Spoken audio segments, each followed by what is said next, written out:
Good morning everybody, this is Mokshini from BJC department. In this session, I am going to discuss with you about a topic hybridoma technology along with production and applications of monoclonal antibodies. So let us begin. So while entering your topic, we have to clearly know about what hybridoma, right? So what is hybridoma? Means it's a type of hybrid cell. So which is obtained from fusion of B lymphocyte cells and along with tumor cells which forming myelomes. So what are myelomes means? These are one type of bone damage cells which leads to cancer disease, right? So coming to these hybridomal cells which are long lived, immortal. Also, these cells are producing large number of monoclonal antibodies. So, from this we have to look one clearly known about that production of monoclonal antibodies known as hybridoma technology. Okay. So, this technique was first introduced by two scientists, namely Euler and Milstein in the year 1975. Okay. So some of applications about monoclonal antibodies we can discuss.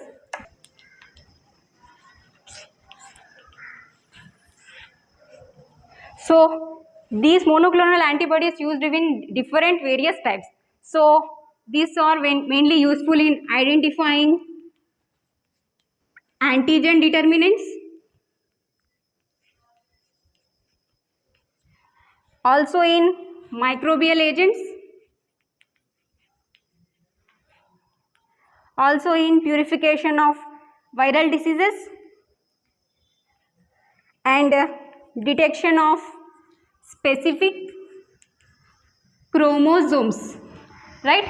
So along with these applications, most important application is origin of tumor cells can be traced. Discuss steps in hybridoma technology. Here, mouse immunized with one specific antigen. So firstly what happened? One mouse from spleen cell and another mouse from myeloma cells be taken firstly. After what happens? These both cells, spleen cells and myeloma cells undergo fusion. Right?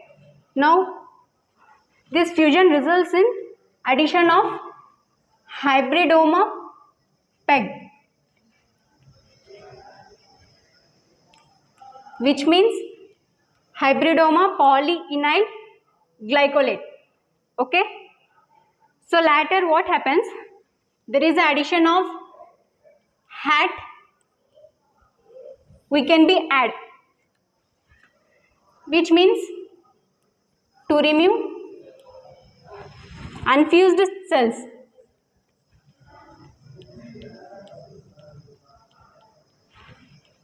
So to remove unfused cells, we have to add HAT. HAT means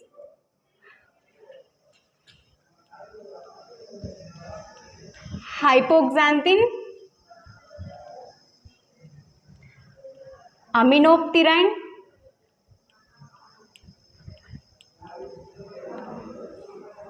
thymidine. So one of scientists in Littlefield observed this HAT for the first time. Okay. So after the selected cells, what happens means these selected cells undergo cloning and a recloning process, which results in the formation of thousands of daughter cells formation. So for cloning and recloning leads to formation of thousands of daughter cells formation. Okay. So again, these selected clones undergo propagation in both in vitro and in vivo. So firstly we have to know about what is in vitro and what is in vivo, right? So what is in vivo means propagation of mouse takes place under inside body. What is in vivo means propagation takes place outside the mouse body. Okay. So in propagation,